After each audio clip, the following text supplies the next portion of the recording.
I tried to go too fast. My apologies, everybody. My apologies. I'm sorry. I'm sorry. Oh my god. Oh my god. Oh my god. Yeah, I was trying to get on here a little bit too quick, apparently. Okay. I got it fixed. We got it fixed. But you know what's required for a tube to work, right? Power. It requires voltage. Well, I didn't miss one. I didn't miss two. I missed three. Count on 1, 2, 3 wires. Okay, so what did I miss? I missed my cathode wire here. Okay, so that means that the pi wasn't going to work at all, ever. Then I missed this guy here, which is the wire that actually feeds the grid of the pi to make it even produce sound at all. Missed it. Whoops. And then, you know what is really required to make a tube work at all? It's high freaking voltage. We got it figured out now. Okay, so this guy right here is the plate voltage required to make the freaking driver stage work for the phase inverter. So basically everything from this point over on the thing was just never going to work. So luckily I didn't technically miswire anything. I just didn't wire it at all.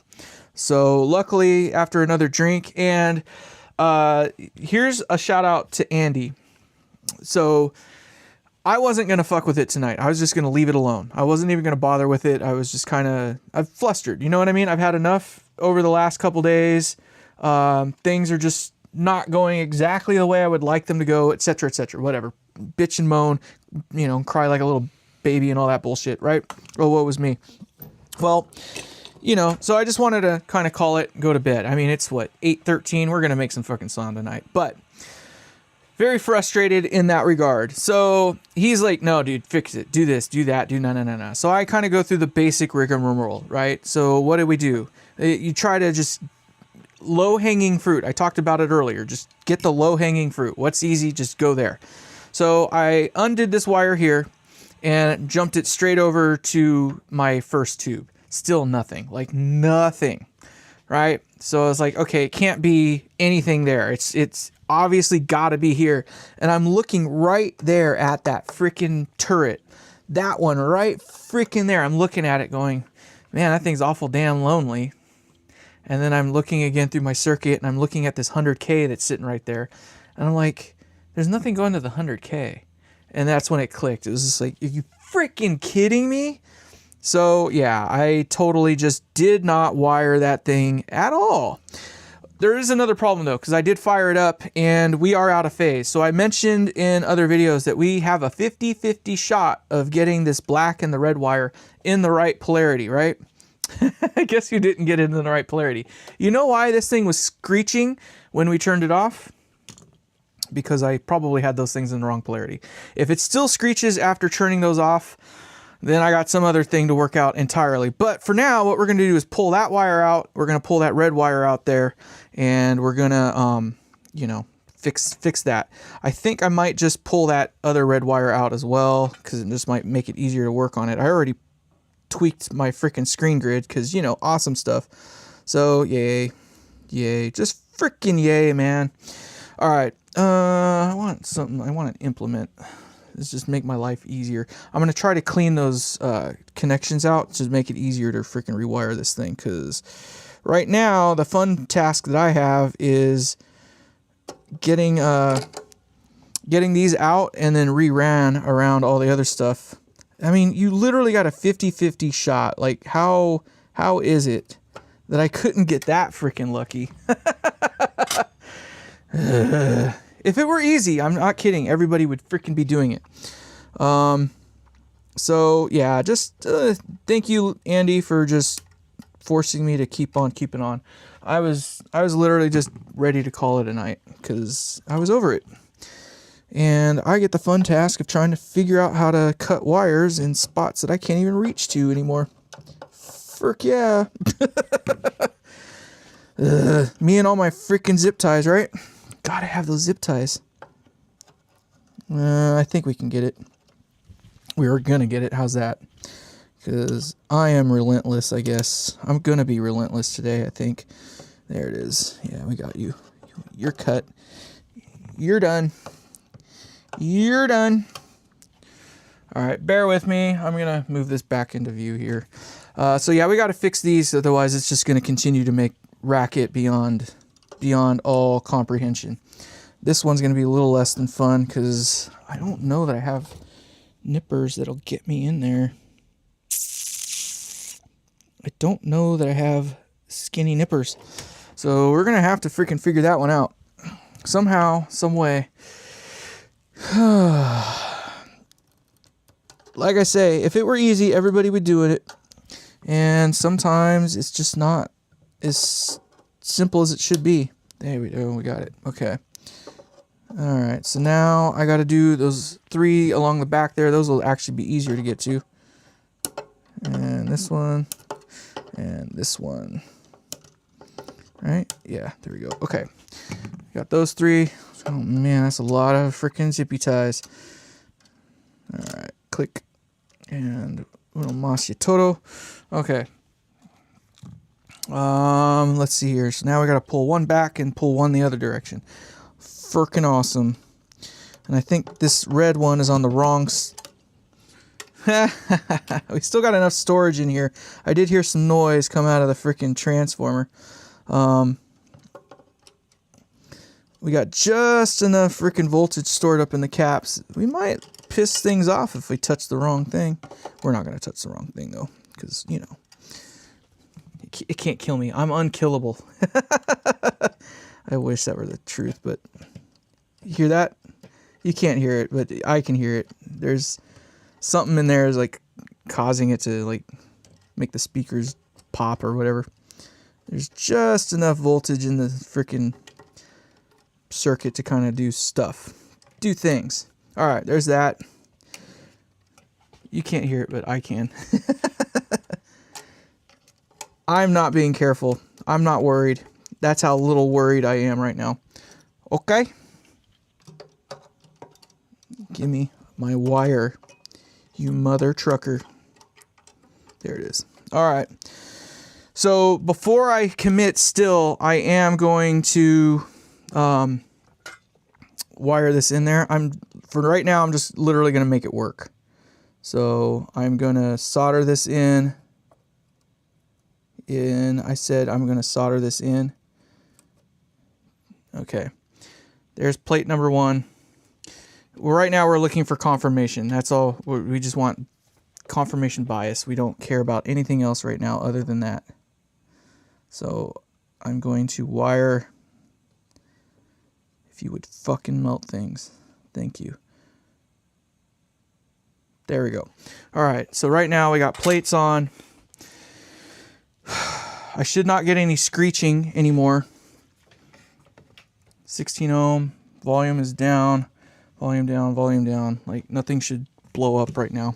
I'm not going to put this in quite yet. We're not worried about that. We don't need it for what we're trying to do here. So I think we got speaker there. We got cable. Yeah. Okay. Power is off.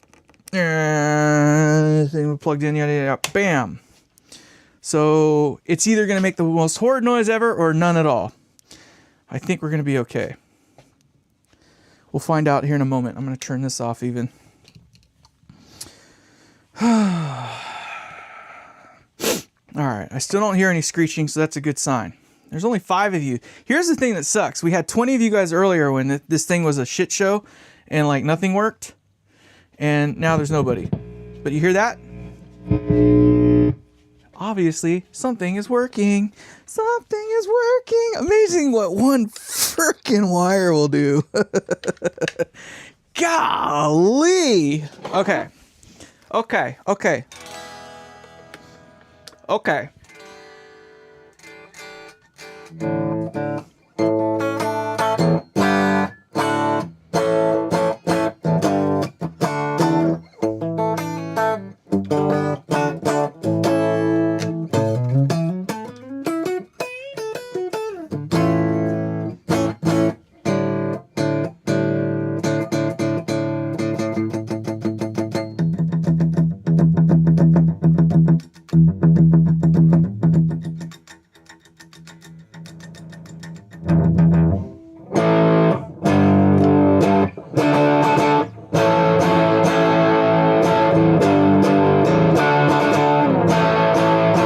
That does not sound good, by the way. But we're gonna work that part out. Woo! Yeah, we got some gain. We got the gain now.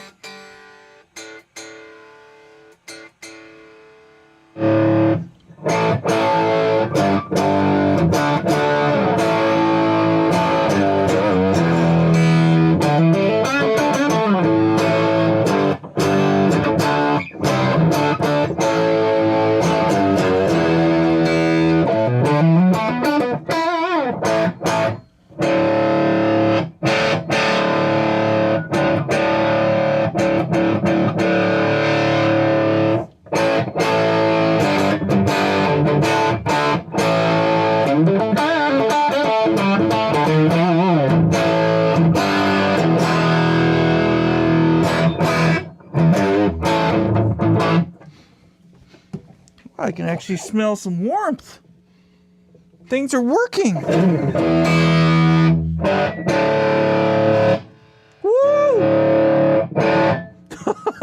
That thing gets really wiggy. That thing freaking goes. So we definitely got some oscillation. That ain't gonna work. So I don't know if that's because of gain staging or what, but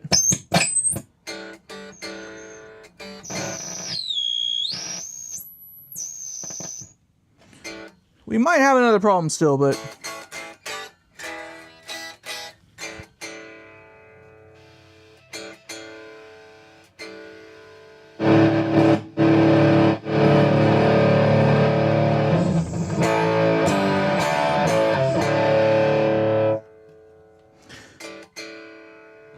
all right, so we definitely got more than enough gain. So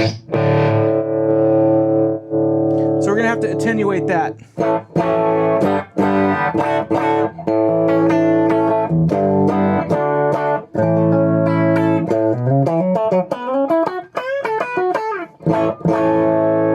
So this guy is punching the ever-living crap out of that other stage is more or less what it is.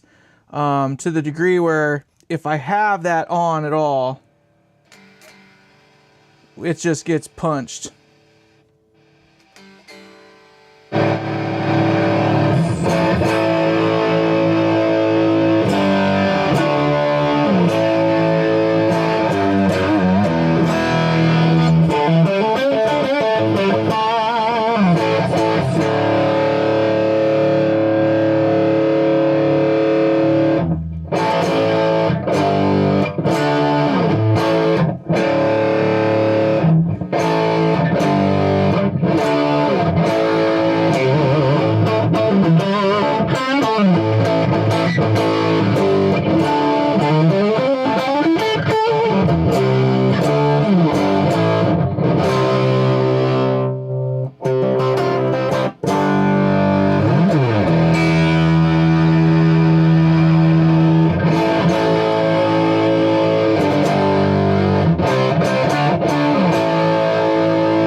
God damn, that thing gets with it.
there's a lot of work to do. I can tell you that right now. Just a lot of work to do. So no doubt about that.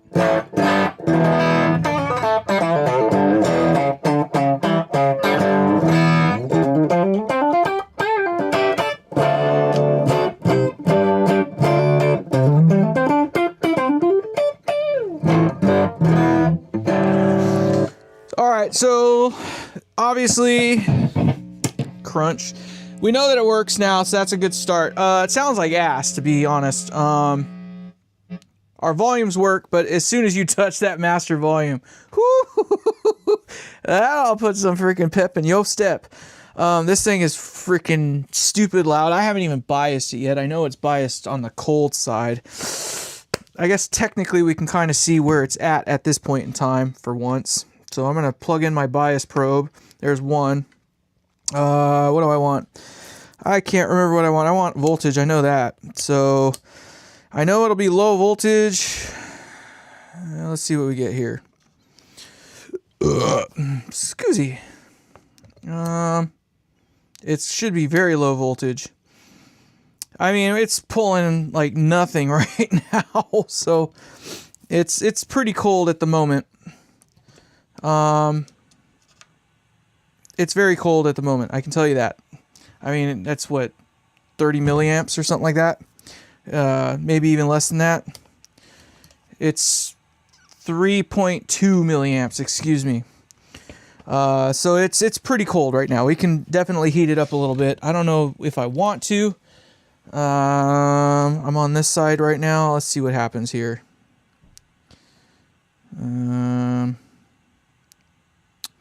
Well, it's going up at least. I think that's actually, it's up to 200 milliamps, right? Yeah. So let's go up a little bit on this side too. I can hear the volume start to swell up a little bit too, so I'm just looking to see if we got any obvious signs of pissed off red plating going on. Now we're at 20 something milliamps. 28, 29, 32. I know we're shooting for right around 35 to 36. Let's get this other side here. I got to get the plate voltage to really know for a fact what's going on. But I'm going to stop right at 35. How's that? There's 35. And that one cooled down. So they do affect each other. That's why I wanted to keep those resistors as big as I could to kind of keep that from happening. And if you wouldn't, there you go. Yeah, don't you fuck with me, come on. Oh, wait, how are you getting up to 41? There we go. 39. It's just touchy. You move it just a little bit. 34.4. That might be close enough. 35.2. So by the time I cool this one off.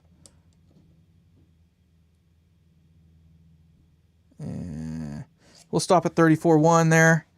What are we at here? 34.6. It's close enough. I do not see any red plating. That's not going to change the sound of the amp. Okay. So we can actually figure out what that's going to be in reality. Let's get the freaking plate voltage. That thing that I put right there was for that purpose. So we kind of need to know the plate voltage, and that'll actually get us like the real what do you want to call it? Like milliamp draw that we are shooting for. So I need to go Rob Robinette. See if it, there it is. It's like one of the first things that pops up.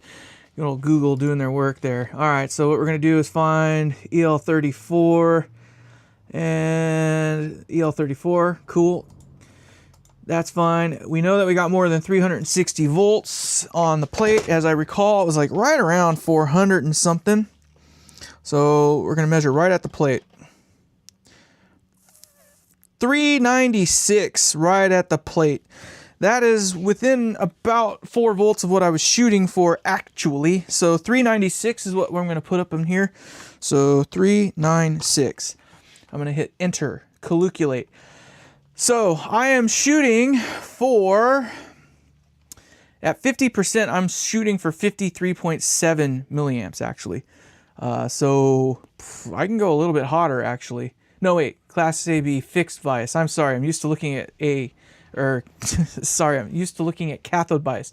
We're shooting for 31.6 milliamps on the cold side, and at 60%, we're shooting for 37.9 or 38 milliamps. I'm at 34, so we're right around 55%-ish, thereabouts. So I'm gonna leave it there, that's fine, it's in a safe bias range. It was a little bit cold before, and it's fine now, and the knob's got plenty of adjustment range, so.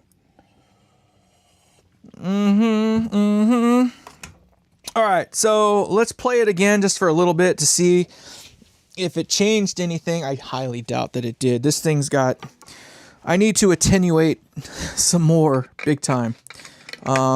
Big time, so.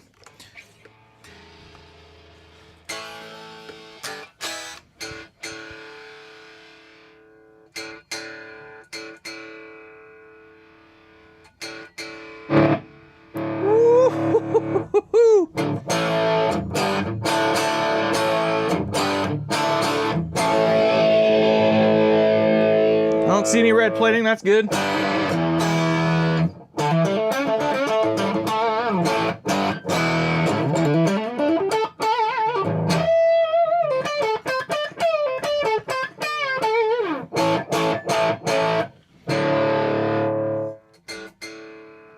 So it's got a pretty woody tone.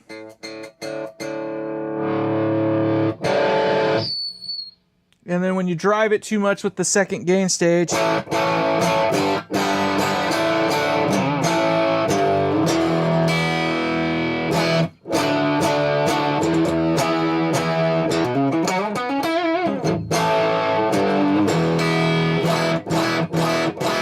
so what's actually getting ripped to shreds over here is actually the driver stage for the preamp or a phase inverter.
And that's with the bass all the way up.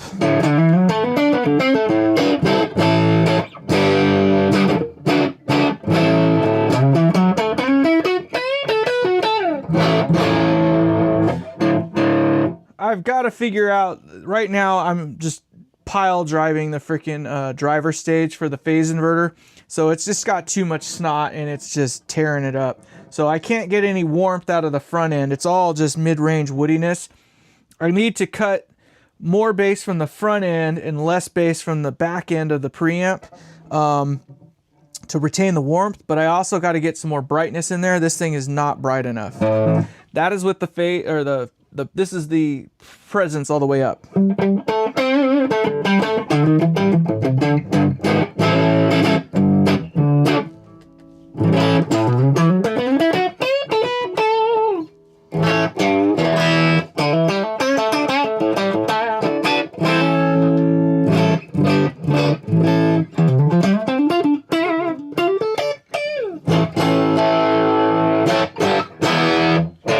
And it shouldn't have that much gain yet, too.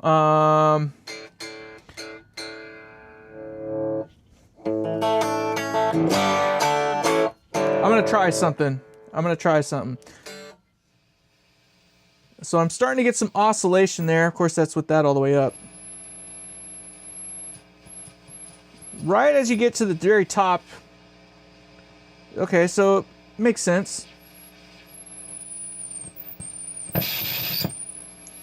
Okay, yeah, we get some oscillation. So we got more drive than we need. That's fine. Okay, so a lot of volume. That's oscillation. It makes sense. So we just really can't run any hot.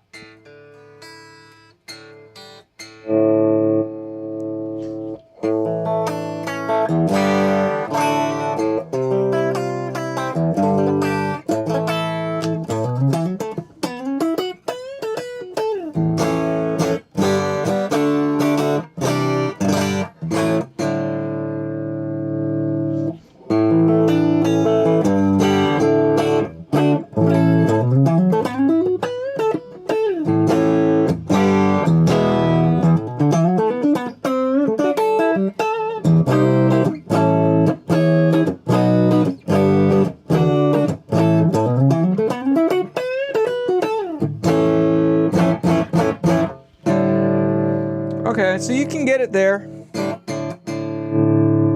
There it is.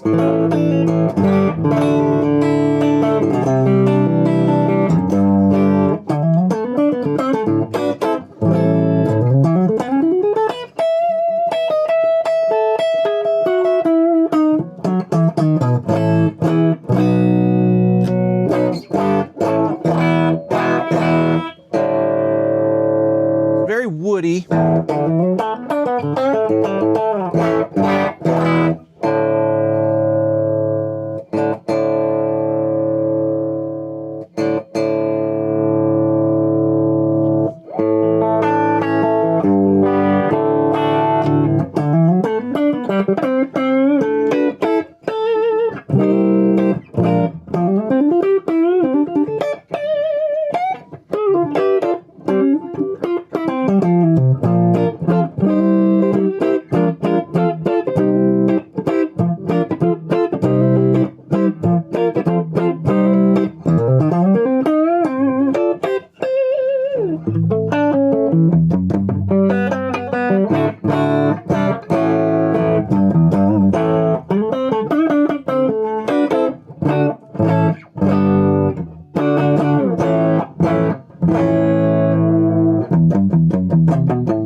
She quiet.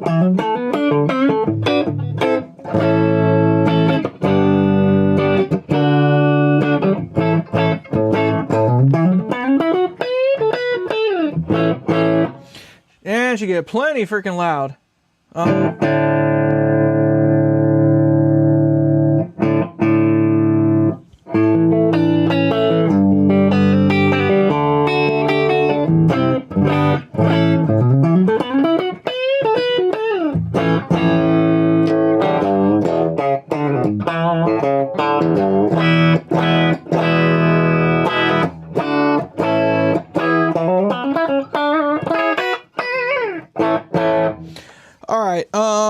I think that's enough of that. We know that it works. There is definitely some attenuation that I need to do. I have zero. When I mean zero, I mean I have zero high bypass stuff going on. So what I mean by that, let's see if this thing squeals when I turn it off. Oh, it doesn't squeal. What do you know? Okay, so that was the other problem too. So obviously this is what the fix was swapping those around. That's gonna need to get cleaned up. Okay, everything is working. The bias is good. Nothing went up in smoke. I'm happy, so that's good. Let's decompress what it is that we've done a little bit here and decompartmentalize it a little bit, okay? So, to drive home my point of going through your schematic and actually going through each of the, hey, take care, man. Thank you, Andy, for hanging with me and pushing me to do something I didn't want to do tonight. We have success. I consider that to be success. Like, there's no tuning in this thing. There's no like bright caps or anything like that. In order to get the brightness that we did have, we needed to turn the presence all the way up. Obviously, we know this thing freaking gets spanky freaking loud. I haven't done the math on it yet, but like I said, this thing's easily 50 watts. But getting back to where I was, I probably need to kind of go the other direction with things. I thin things out at the back end of my circuitry, hoping that the front end will be the fatness side of it. Well, I think what I need to do is thin it out at the front end and make it fatter at the back end. It's not that it's low on bass, but it doesn't have as much bass as I would like for it to have. Some of that could be some adjustments inside of the presence circuit. I don't really think I need to go crazy there. I think I can get what I need out of the front end and make it sound all there, but we can still get some more bottom end out of it. That's not a problem. Ultimately, it literally came down to 3 things. The 3 things were 3 wires. I forgot 3 wires. I forgot that wire right there. I just didn't wire it in for whatever stupid reason. I did not wire this wire in for whatever reason. I just failed to do so. And this one right here, that one, I don't know what the hell happened. I don't know why. I just totally did not. I just didn't wire it in. So 3 wires. That was the only thing I missed. Everything else wiring wise was spot the frick on. So tuning wise, I mean, with the polarity, I talked about that. You got a 50-50 shot. You never know. There is no way to absolutely know without, there's no way to know 100% what polarity they need to be in, unless you've wired it before and you know exactly what polarity they need to be in. Unless you built the amp before, you just don't know, right? Could go either way. In my case, it just happened to be, I got it wrong. So we need to modify the bias circuit. I may or may not. I'm going to see where the measurement is at currently to get the voltage that we do, but I can tell you right now that I've turned them, I guess technically it's up. It doesn't really matter which direction it goes, as long as it biases where you want. But right now they're kind of like at this, okay, they're like this, right? So if this is the bottom of it, this is the top of it, they're like right in here somewhere. I'd like to get them right there, so I think I just, a couple adjustments on those values might, roll it into place. It might literally just be as simple as removing those 22Ks that I got down in there and just leaving the 6.8s, or putting a totally different value in there. I will figure that out. I'm not going to run you through that brutalness. Oscillation, we only get oscillation when we're running the master volume like really high. Like if you get the master volume up to 3/4 of the way up, I would be very surprised. By then this thing will be putting out all the power that it has to offer. Very much easily producing all the freaking beans. I can tell you that right now. You saw it when we got both of those going. It really hits hard. Now, what that basically means is I probably need to have an attenuation circuit. Either, more than likely, it's going to be an attenuation circuit prior to the master volume. So coming off my last stage. I've had a similar thing going on with this guy here. In that amp, I had to drop it, literally half of what it currently is. So it takes a bit. So it's not as... You got to tune it. You don't know. You don't know until you get there. You can try to do the math, but the math doesn't always tell you much. The math doesn't have a sound. It's just a value. Dan, thank you. Tone Priest, I don't think he's in here right now. He did send me an email. He was trying to help me out. He was like, hey, what about this? What about that? I'm going to be honest. I was relatively certain that I didn't make a mistake in the layout and all that stuff. And I was relatively certain that the schematic that I went with was right. It's just, you don't know unless you actually do what I told you should probably do in the beginning, which is go through and actually confirm every connection. It bit me in the ass. That's the truth of it. You know, I'm doing this live. My attention is drawn between you guys and actually doing this, and I'm just trying to bang through it because, you know, I'm not trying to. That 9-hour stream that I did the other day was brutal. I'm not gonna lie, it's freaking brutal. The 8-hour stream that I did the day before that, absolutely brutal. It's 2 days in a row. Third day, I did another 4-hour one to finish it up to get it to where we're more or less at now. Freaking brutal. So 3 days in a row, I spent what, 9 plus 8 plus 4. So I don't know what that equals. It's over 20 hours within a 3-day stint. Just standing here, like there's not a seat. It's standing here and answering questions and just trying to think and just do. And it's stupid simple. It's a freaking wire. It's not that difficult to look at a picture up there and go, okay, you know, it is. Obviously it is. People make mistakes. I made that. That's the mistake I made. As far as the rest of it goes, I can see the potential in the circuit. It has the ability to get where it needs to be, so long as you don't overdrive everything. Now, I was kind of prepared for the possibility that this thing was going to be out of control. It says, bro, you didn't miss it. You just hadn't got there yet. Thank you. I appreciate the kind words. Sloth, thank you again for coming in. 3 days of brutality can be described as brutal. Yeah, no, it's long days, and I was already had a rough week prior to that too. Granted, I wasn't in here banging away on this, but just long days, sleepless nights, and, you know, just life in general will kind of get to you sometimes. Unfortunately, I don't have the luxury of making this like my day job yet. We're working on that part, but that's the beauty of sussing something out more or less in real time. So don't ever let anybody kind of fool you. You don't have what is it? It's kind of like those things like you don't have success without failure. And then there was something I read either today or the other day or something like that. It was pretty poignant. It's something like it takes a lifetime to have that overnight success. And it's kind of true. Like it kind of takes a lifetime to get that overnight success. So you're not going to just do it on the first shot, especially with an unproven design. I tried to take 2 more or less proven designs and put them together, but that's not necessarily how that always works. So yes, we have got noise. We have figured out some of the stupid little problems that we have. Now it's just a matter of figuring out what it is that I am doing that will allow me to get a little more range out of this. Oh, dude, Zeppy, thank you. You don't have to do that though. I appreciate that. But I am going to have to attenuate the level coming out of that second stage and going into my master volume. It seems silly that you need to attenuate it that much more when you already got a master volume in there, but I can tell you right now, you'd be surprised how much you got to attenuate. Some of that can be done in a couple different ways. I could do it here. So this guy here is the plate resistor for that tube. And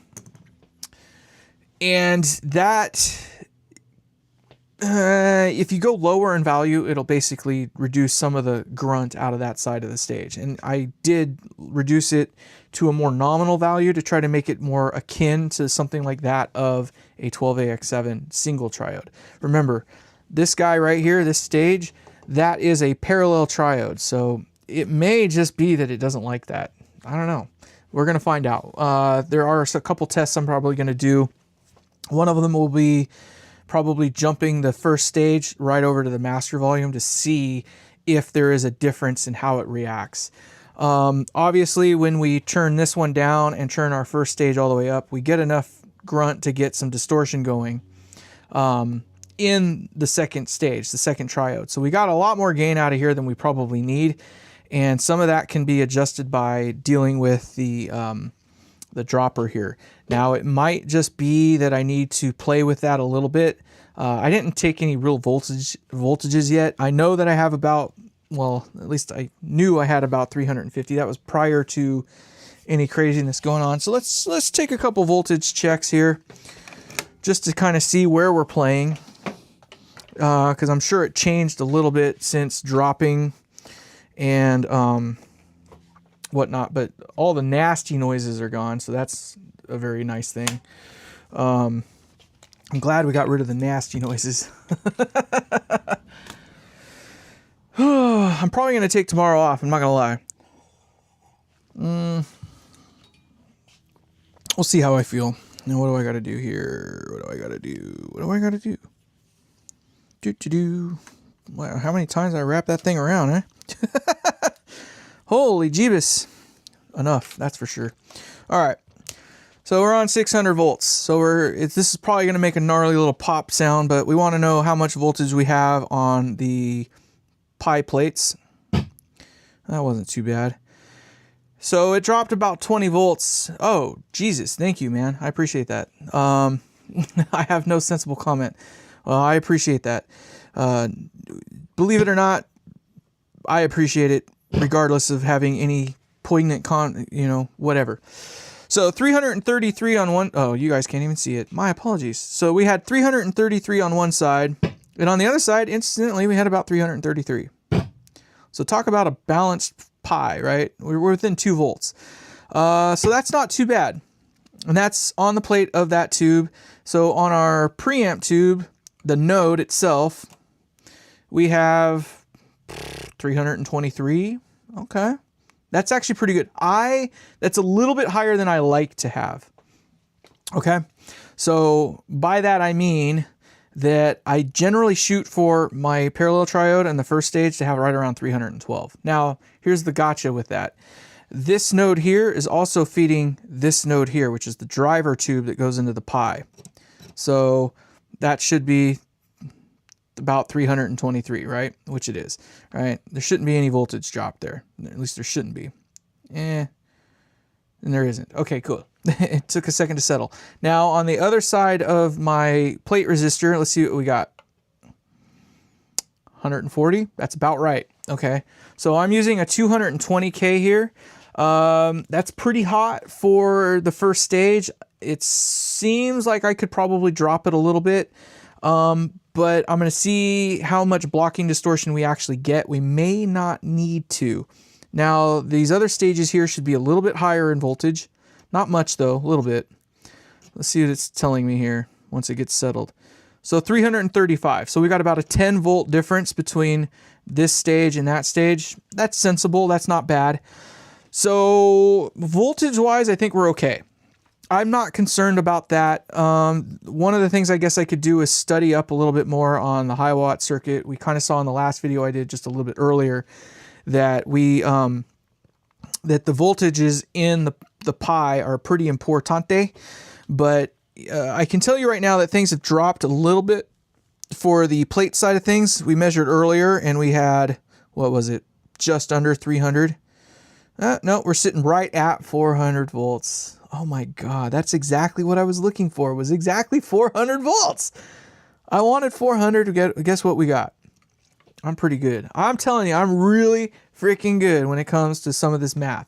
Not always perfect. You know, this bias circuit, I don't really do a lot of fixed bias amps. I got it wrong there. But when it comes to HT voltage, I'm usually spot the heck on. Usually. Not always, but I wanted 400 volts. We had 400 volts. When we first measured it, it was actually at 395. So for whatever reason, that particular one is just up a little bit now. So now we got right at 400. So the way we can do the math on that, and this is how I know that we have easily 50 watts out of this thing, is you take that 400 volts and you square it, right? So 400 times 400 is some large number. And then you divide it by the ohms rating of the primary ohms of your output transformer. So what does that tell us it's going to be? It's 400 times 400, so squared, right? And then we divide that by 3200, because that's what the impedance of the primary impedance of the output transformer is. It equals exactly 50, right? So I know that I'm at least acquiring 50 watts of power just with that alone, period. No ifs, ands, or buts. So it's probably a little bit higher than that. I'll try to see if I can measure that out later on. We'll plug it into something. It was 401 volts. I missed that mark. That 1 volt ain't gonna help me much. But thank you. I appreciate the kind words and the positive attitudes. So I was a little worried there for a minute because it is a little daunting when you're like looking at this going, dude, it's like there's no reason why it shouldn't work. There's no reason why it shouldn't work. And then, you know, when you finally have that post nut clarity, if that's what you want to call it, then you kind of realize like, oh, okay. So things are actually going to move because now that we have 401 volts on the, well, it's only a 5 volt difference, right? So we went from 396 when we first measured it up to 400 volts. So that 4 volts isn't going to change the milliamp. We're right at about 55% with where we're at on the current draw. So we can still go a little bit hotter if we go up to actual 60% and bias this closer to 38 milliamps per side. All that would happen is that the voltage would drop a little bit. So big whoop-de-doo, right? And I do got to remember this thing's still on, and I really, really like that baby blue. It is kind of a nice soft blue. I think that will match pretty well with the color of the whatchamacallit that I'm using, the Tolex. So we're going to go with baby blue Tolex, okay? So see this appreciate the content, Luke, from Zeppi, that color there, it's a little bit lighter than that, Pretty close to that, though. So that's kind of the color that we're going to go with, and that's almost what that color is. At least that's what it looks like to me. So what's going to happen in the coming days? I can tell you right now, I'm probably going to take tomorrow off from doing any streaming. What's going to happen is I'm going to, in the interim, I'm going to fix that. So those will get... Bonnie Blue ain't got nothing on me. Ugh, dude, I don't know. Like, it's a shame that such a pretty girl would go through that kind of trouble. It's just, there's nothing to it I just don't get it. I just don't get it. And not even just a pretty girl, just in general. Like, there's no reason for, I don't know, haram, as they would say, haram. Sorry, segue. Okay, so in the coming days, there are several things we're going to fix. Say it, don't spray it. Obviously, these wires here are going to have to get shortened up. Right? They're going to get tightened up like they were before when we first started. But we know that that is right. These guys here are going to get repaired. They're going to get tightened up just like they were before, all nice and ran down, so they're clean and out of the way, etc., etc. I might bias or dial it in just a little bit closer. Yeah, it's a hell of a freaking drug.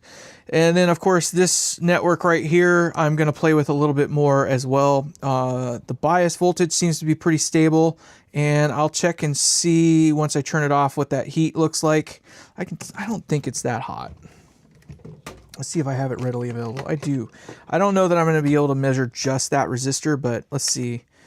Fahrenheit, sure. 83. Even if that is wrong, like, I know that I could touch it. That's not too hot.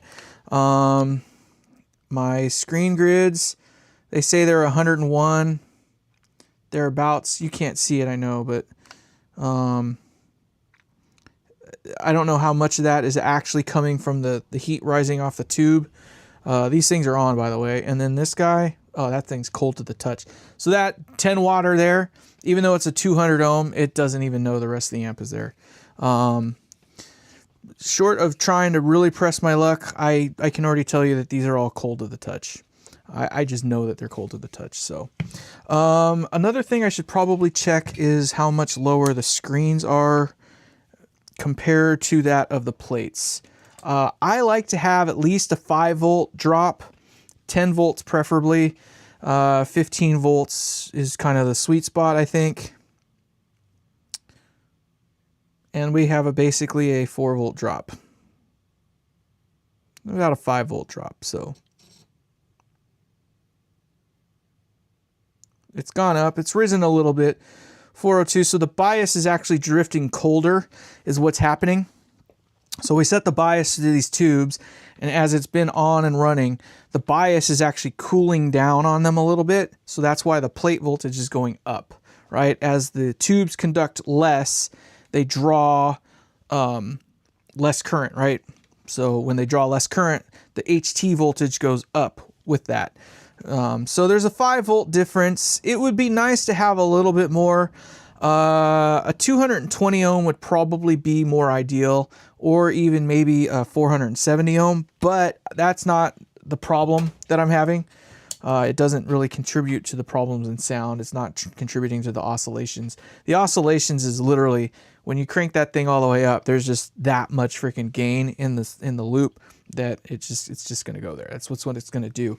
If you get this thing turned up halfway, I'd be the master volume, that is. If you get it turned up halfway, I'd be shocked, because by then this thing is already cranking out all the beans, all the freaking beans. So this amp is obviously going to be a little bit different than some of my others. Most of my amps, I make it so you can dime all the knobs, right? And I do that on purpose because that's just how I do those ones. This one is going to be a little bit different because I don't think it was ever designed to be turned all the way up. I can't remember the last time I've ever even heard of a high watt being turned, like literally every knob all the way up. It's never happened, I don't think. Not with somebody standing in front of it and having any level of sanity. What else? So yeah, we're going to clean that up. We're going to start cleaning up some of the input side of things here. Obviously this cap that's down there, that's just there for testing purposes. It's not being very effective at the moment, which tells me that there's just not enough bass as it is here, that by the time it gets to the ass end of the circuitry, before it gets into the phase inverter, that it has much of an effect. So it gets thinner and it gets fatter, but it's just a very small range considering how much range there should be. And one of those things that I'll do to test that outside of what we got going on here is to jump it directly into the master volume segment of it and see how the first stage reacts. If I get that big bloomy bottom end and the nice clear top end, then I know that it's the interim circuits that kind of need to be tamed down a little bit. And you kind of could tell that, I don't need this on anymore.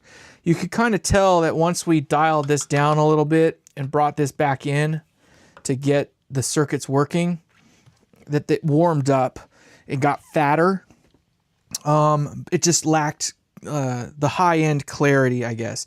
But again, I'm using a 220K grid stopper there. I'm using an 82K on the next stage, and then I'm using a 56K on the last stage. So this first stage here is probably the one that needs to go the other direction. Probably do a lower value, or reduce some of the drive. That's a 1 meg there. I don't have to have a 1 meg. I can go with a 500K, and that would reduce some of the drive into the next stage, right? More sensible, I guess, if you will. And then we could put a bypass cap over the top of it. So the 500K pot would make it so that the stage is a little less bassy, which I don't think that's really where the problem is necessarily. I think we could add more bass here is what I'm getting at. But then we use a cap over the top of this guy, which will allow it to get brighter. Another thing I did not do, this stage is not bypassed. So you'll notice that these guys here have that little blue cap underneath each of those. Those are the cathodes for those other stages. I didn't do that on this stage here. So I could put like a 0.068 or something like that, which pretty much just gets all the highs, like 1K and above, and it brightens them up. So I could use a small cap there and also use that to brighten the whole of the amp up. And I may go that route, considering how kind of mid-range heavy this thing is. We'll probably go that way. Now, also, another thing to keep in mind, there are no real tone controls in this. This bass pot isn't doing what you think it does.